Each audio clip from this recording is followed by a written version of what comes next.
Nice to see you again. I hope you find yourself well at the moment. Let's start here. So, Al Nassr for next season, they already have standards set. So, they want to win the league. Then they want to win the Champions League, the AFC Champions League, which will qualify them directly for the next Club World Cup, which I think is in 2029. Correct me if I'm wrong, but if they win that, they qualify for that World Cup, the Club World Cup. Then after that, which would be in the summer of next year, they want to get the Super Cup, basically go on a treble. Now for their next managers, they have Roberto Martinez, the current Portugal manager. Marco Silva from Fulham, and Abel Ferreira. I haven't looked into Abel Ferreira that much, but that's a guy on the list. I'll look into him after this. Then they want to extend Brozovic's contract by a year, but his agent is asking for 2. So in case that things don't work out or negotiations are come to an end early, or they just can't find an agreement, they are looking for options, which I do think that they'll go for someone like Yomland or someone like Arsenis, because I think Arsenis and Brozovic are pretty similar in terms of controlling midfield. Some extra news on Saudi football. Al-Khalij get Jose Gomez, which I think he's not being spoken of enough. In last season, the last 2 seasons, he was at Al Fateh, which basically were a relegated team. I think they just got promoted 2 seasons ago. He got hired. He lost 9-0 to Al Hilal on his first game, but he brought them from relegation to mid-table, and he did it again this season. Now Al-Khalij got him, and Al-Khalij, they basically want him to take them higher. Poyet was fired after a couple months, understandably so, because as much as he was doing an okay job,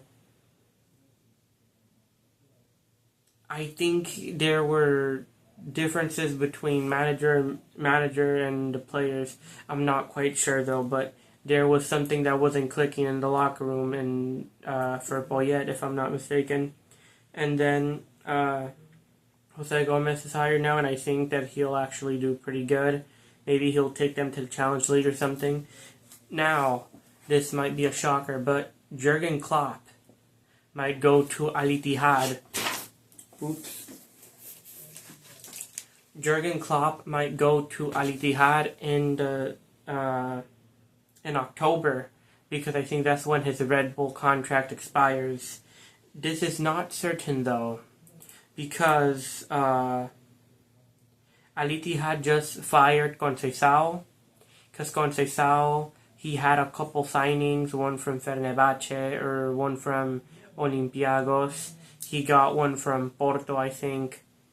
And there were a lot of things Conceição did. Nothing ended up working out. Conceição, he performed shit. The team was performing shit, so they got rid of him. Now, the reason why it may not work out or could be slowed down is because Al Ittihad are in kind of like a financial crisis right now, because they overpaid Conceição to sign. I think they overpaid, I'm not sure. And they also used too much money when he was the manager, and then they fired him, which costs termination fee, I think. So it's complicated for Klopp, because Klopp is asking for a big salary, and basically Al Ittihad would need someone else funding him or paying his salary while working for them, which I'm not sure how that will work out. That's gotta be it for Saudi stuff right now. Something I do want to talk about, which is completely different on the other side of the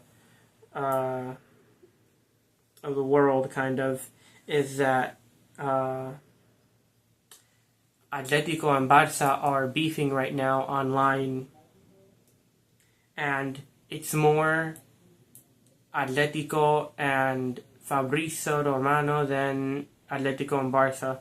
If you haven't checked it out, go check it out. I'm not sure if it's on their Instagram yet, but on their Twitter, Atletico posted pictures of signing Yamal, Rafinha, Pedri, because supposedly Atletico believes that, or reportedly, Atletico believes that if Gordon is worth 80 million, which I don't think so, then Alvarez should be worth more than 100 million, because there's no way that Anthony Gordon, as a winger, is worth 80 million, and Alvarez is only 20 million more than him. You see that? You see how that's not very fair towards Alvarez, considering he is more define mejor in front of the net. He scores more. He's better in front of the goal. So that's what I think Atletico were offended about. Now, what Barça get from this is that now they know they got 100 million to spend somewhere. Is this gonna go through? I don't think so, because things are beefing up really quickly. And also, this did come from Fabrizio Romano. So, Barca proposed 100 million. I think that's too low for Alvarez. I think for Alvarez it should be 150, maybe 140 million. And if Gordon is 80 million, which I think they overpaid by 20 or 30 million for, then Alvarez should be pushing up 170 million. Because I think that Alvarez is twice the player Gordon is. And that's it. So, that was that. Now, Atletico are kind of... They made these posts. Go look at them yourselves. I found it shocking at first, but then I kind of caught up on what started happening, and you just can't do anything but laugh at it. Because it's really stupid what's going on with them right now. And, yeah, that's basically all it's about. Go look at the pictures. They're funny as fuck. Now, for Barca, I'm a neutral, so I'll just talk about them just a little bit. They need to get a center back, even if it's a decent center back. They have to get a center back to play the high line, because I think if they get a center back and play the high line, they might make it to the Champions final. Are they going to win it? I don't know. But they would go to the Champions final, and I'm not a Barca fan, right? I don't care about Barca. I don't care if they win or if they lose. I'm a neutral. Whatever happens, happens. But to be a team with the name of Barcelona, to have a history with Pep Guardiola, to have a player like Rafinha, Lamine Yamal, and build these players and have this quality of a team, right? To have a history with Messi, Ronaldinho, bunch of other names, Iniesta, Xavi, to not be in a Champions League final after 10 years is an embarrassment. And they have to start building from that, and they have to get a center back to play the high line so that they're not caught on a counter, because that's what's been happening to them. They got 2 red cards against Benfica and Atletico, so they have to fix that and get a center back.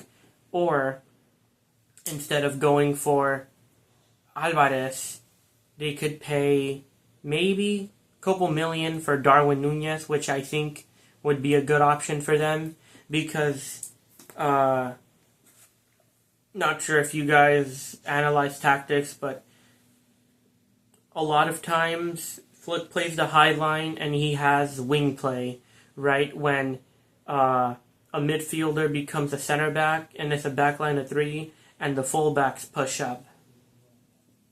And when that happens, there's the striker, the attacking mid, both wingers, and then the right back and left back he plays the wing, so he's not going to have someone to score in front of the net. Although, to get Alvarez, they could score a lot more. But to play wing play, like Flick does, I think that Darwin would work perfectly. Because even if Darwin doesn't score that much, like he had trouble scoring in his last season of Liverpool, and even not playing much now in Al Hilal with Inzaghi, Darwin could play a false nine to build up from the wings, which he can do that too. Or he could play poacher or an advanced forward and put pressure on the center backs, because he did that against England in the friendly against them at Wembley, and he won a pen. So I think that for playing false nine or having last minute goals, I think Darwin would work really well for Flick. Especially because Rafinha and Yamal have good crosses on them. And Koundé does too, but I think that if Darwin were to be used as a super sub, he would be great. For a last minute goal, because he's done it before, I think he could do it at Barca. And he has better support at Barca, because Barca is a better team than Liverpool. Even in Flick's first season, I think that Barca were much, much better than Liverpool. Now, they have to get a left back too, because I don't know how they're going to make it to a Champions League with Balde, who can't stay fit as a left back. That's something else they got to work on too.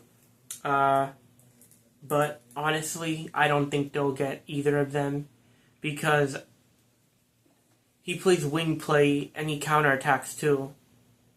And Flick is not a defensive manager. He plays offensively. So I think that either the Alvarez or Darwin signing would be the most likely ones he would go for. Anyways, that's been it for now. See you in the next one.